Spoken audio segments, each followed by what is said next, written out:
आज हिंदी में 5.1 पद्यांश का संदर्भ, प्रसंग एवं व्याख्या लिखनी है। ठीक है, देखिएगा, पहला पद्यांश जो है वो यहाँ से शुरू होता है। छोटे छोटे भवन स्वच्छ अति, देश देश देश, नृत्य कहीं दिखलाते मोर। इसका हमें संदर्भ, प्रसंग सहित व्याख्या पेयर कॉपी में लिखनी है। ठीक है, लिखेंगे। सबसे पहले संदर्भ, प्रस्तुत पद्यांश हमारी पाठ्य पुस्तिका के प्रकृति एवं पर्यावरण के अंतर्गत ग्राम्य जीवन को सिंगल इन्वर्टेड कॉमा में करेंगे, कविता से लिया गया है, जिसके रचयिता छत्तीसगढ़ के सुप्रसिद्ध कवि डॉक्टर मुकुटधर पांडे जी हैं। पूर्ण विराम। प्रसंग में, प्रस्तुत पद्यांश में ग्राम्य जीवन का सुंदर चित्रण किया गया है। कॉमा करके छोटे छोटे भवनों का वर्णन करते हुए कवि ने उनकी विशेषता बताने का प्रयास किया है। पूर्ण विराम। व्याख्या में लिखेंगे डेज दे के, गांव के छोटे भवन भी स्वच्छ और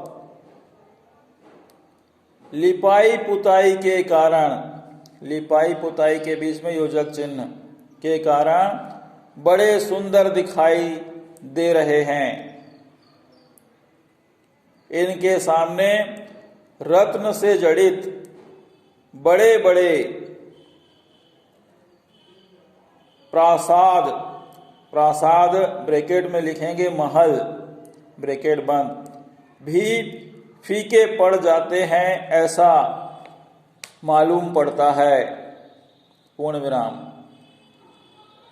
इनकी शोभा अवर्णनीय है, अवर्णनीय है।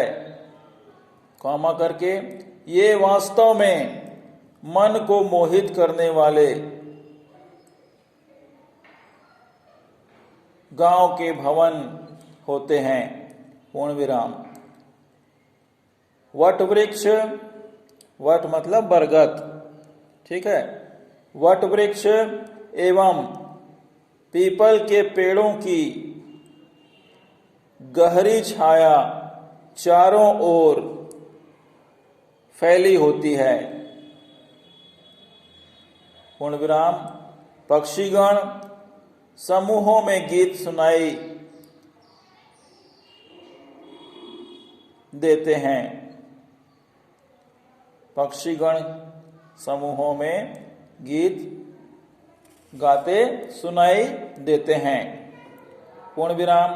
कहीं पर मोर सुंदर नृत्य करते हुए देखे जा सकते हैं।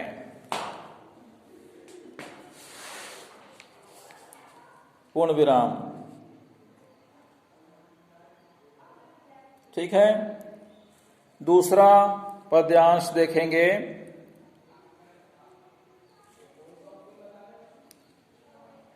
शांतिपूर्ण लघु ग्राम, देश देश देश, अतिथि का मान। यह दूसरा पद्यांश है। इस पर हम संदर्भ में, जैसा कि पहले पद्यांश में बताया गया है, वही संदर्भ यहां पर आपको लिखना है। ठीक है, प्रसंग में लिखना है, प्रस्तुत पद्यांश में ग्राम्य शोभा के साथ वहां के किसानों के सरल स्वभाव का भावात्मक चित्रण किया गया है।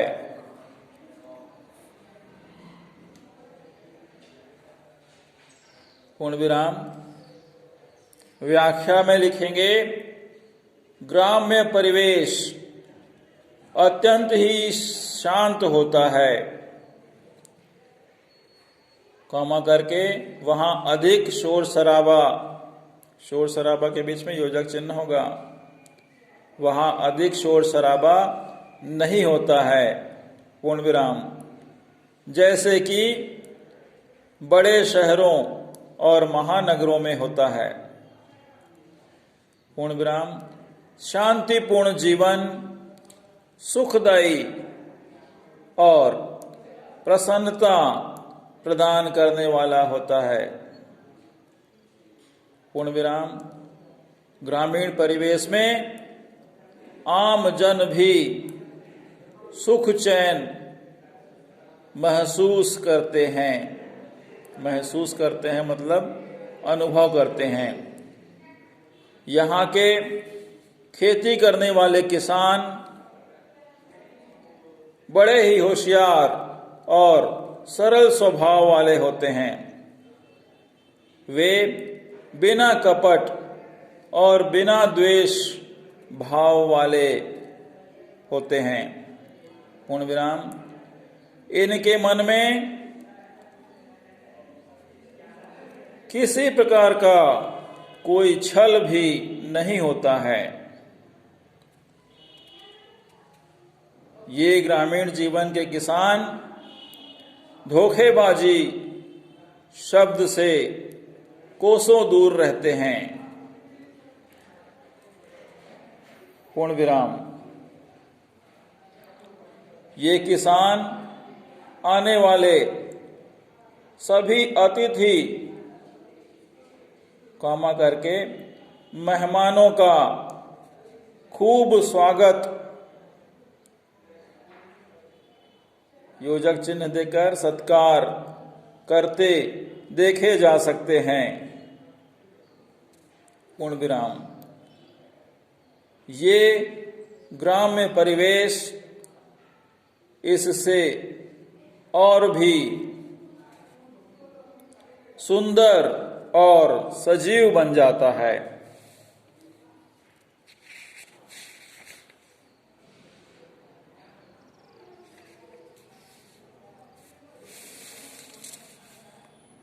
तीसरा पद्यांश हम देखेंगे।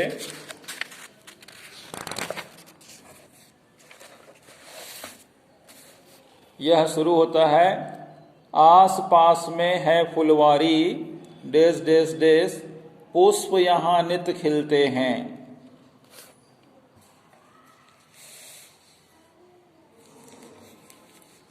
ठीक है, इसका संदर्भ जैसा आपने पहला में लिखा है वैसे ही इसमें भी लिखना है।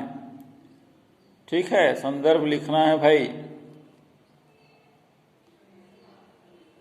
प्रसंग में लिखना है आपको। प्रस्तुत पद्यांश में श्री मुकुटधर पांडे जी ने सुंदर बाग बगीचों का वर्णन, बाग बगीचों के बीच में योजक चिन्ह, सुंदर बाग बगीचों का वर्णन चित्रात्मक भाषा में किया है, पूर्ण विराम। व्याख्या में लिखेंगे, कवि श्री पांडे जी कहते हैं कि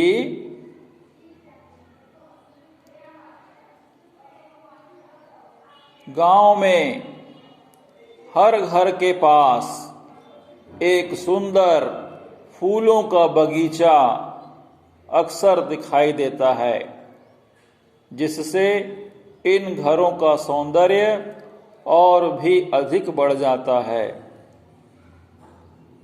पूर्ण विराम। कहीं कहीं बीच में योजक चिन्ह होगा, कहीं कहीं सुंदर बाग बगीचे हैं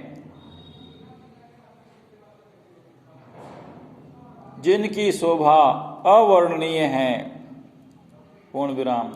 ये पेड़ों के समूह भी इनकी शोभा को दुगना कर देते हैं, पूर्ण विराम। केले, नारंगी, के साथ इनका सौंदर्य और अधिक बढ़ गया है। पूर्ण विराम। इन बगीचों में सुख और शांति तो मिलती ही है, कॉमा करके, साथ ही मीठे फल खाकर पथिक,